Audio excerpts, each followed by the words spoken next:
Simo, the trucks are out there getting packed up. Is it feeling real now? Are you heading across? Yeah, getting organised now. Yeah, it's I think Freo did theirs yesterday, so just the extra luggage you need for 4 weeks interstate. So that's all getting sorted today, and we leave on Monday. What was the sort of guidelines for comfort objects, I guess, for players to take across? I don't think there's any guidelines on what to take. I mean, I think there's some assumptions that maybe some protocols might get lifted. So I think everyone's preparing for hopefully that to happen in the next couple of weeks. So that's we haven't put any restrictions on what they can and can't take.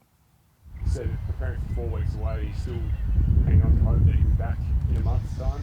Yeah, we're ready to go. You know, we're all sorted. Everyone's excited. The guys are in a good space on the track.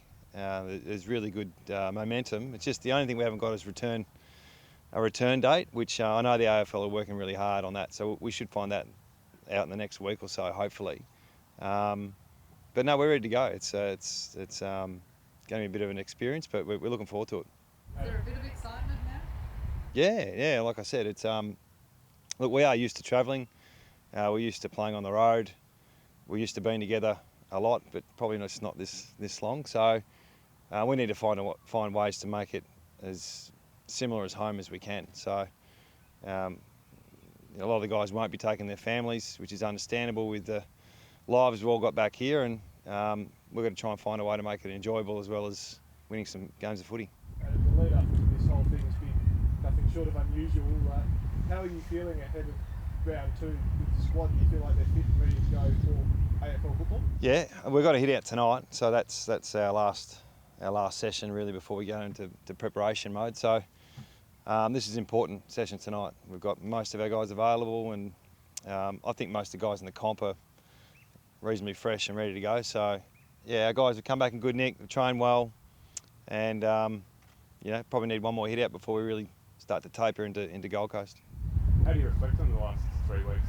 How now that you've got the chance to look back on it, how's the preparation been, and has it been a different challenge to previous years?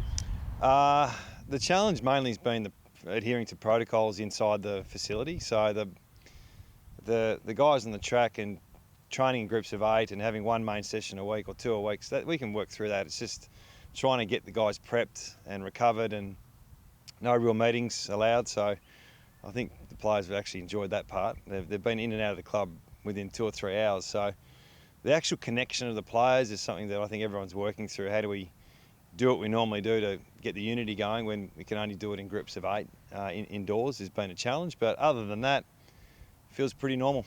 You said most of the squad's fit and healthy. Who's pushing for selection round 2 to play round 1? I won't go through individuals, but we've got guys who probably played round 1 or are a bit underdone. So they've had a chance to get a really good training block in. So that's been a benefit. We had 3 or 4 injuries back then that pretty much got a full list to choose from. I think Hutch is probably the only one who won't be available. So I can't remember how many blokes were out round 1 or unavailable, but there was 3 or 4 that perhaps were pushing for senior selection that didn't play. So that's exciting. I think every club will be the same. So do the players have to follow guidelines once they get into the hub? Have you worked out, are they allowed to come and go, or gone through all that? I think there would be definitely social distancing in play everywhere we go. It is our home, so trying to get the balance between just hanging out in groups of 8 only for the whole time will be a fair challenge. But yeah, we're working through that now. Obviously, we need to respect all the protocols in place, and we'll do that. It's a really big facility. I think there's 640 rooms there or something like that, and 2 clubs staying there. So there's plenty of room to get space and get some time on their own. But there'll be times when we got to eat together and prepare and all that sort of stuff, which I'm sure we'll follow the right protocols and we'll do the right thing. One of the biggest changes obviously is the shortened quarters. What did you guys, I know obviously you're going to reveal a lot, but what did you guys learn from round 1 with those shortened quarters strategic-wise that's probably going to change the game? Yeah, there's a few things there. We haven't really probably seen the main part. I think the clubs will innovate in the early part of the year, whether that's with how they do their rotations, because there's more. There's less time, so there's more opportunity to rotate. Selection, I suppose it sits around the ruck selection and what you do with any team in the past that's played 2 rucks, probably could get away with 1. What do we do with someone like Nick? Yeah, I'm sure there's some stuff there that I haven't thought about at all that we'll see over the weekend, and we'll steal and put into place in round 3 or 4, I suppose.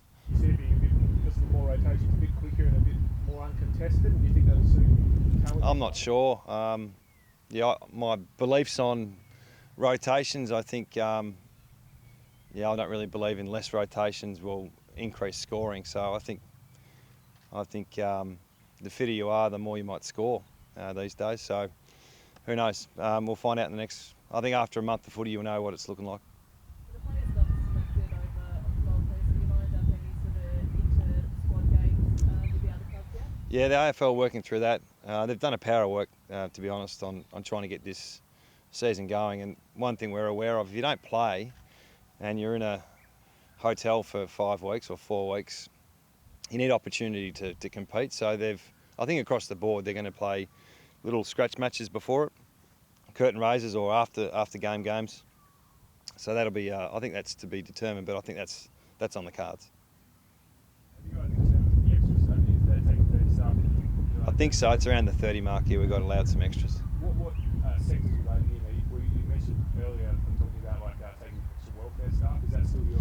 Yeah, it is. Also, just the logistical demands on what we're doing. So trying to adhere to protocol, and then the logistics of transport, hire cars, bikes, all the stuff we're doing now, and then the health and wellbeing. They're probably the 2 priorities. The coaches are in place, and it's just getting the support around getting that right will be a priority.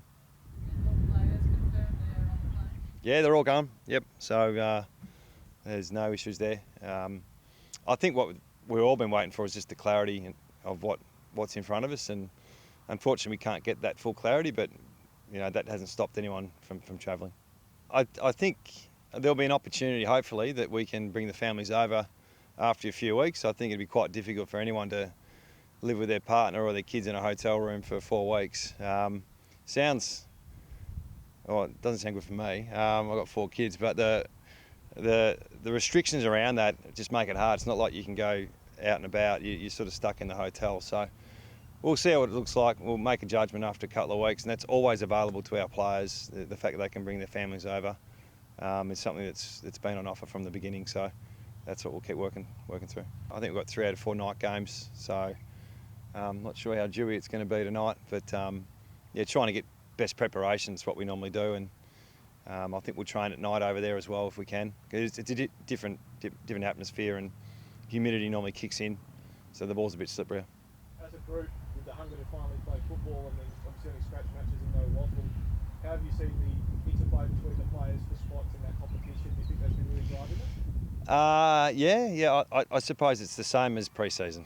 It probably feels like that within a couple of weeks of the season starting. So they're ready to go. They're not going to kill each other tonight, but they'll be pretty competitive.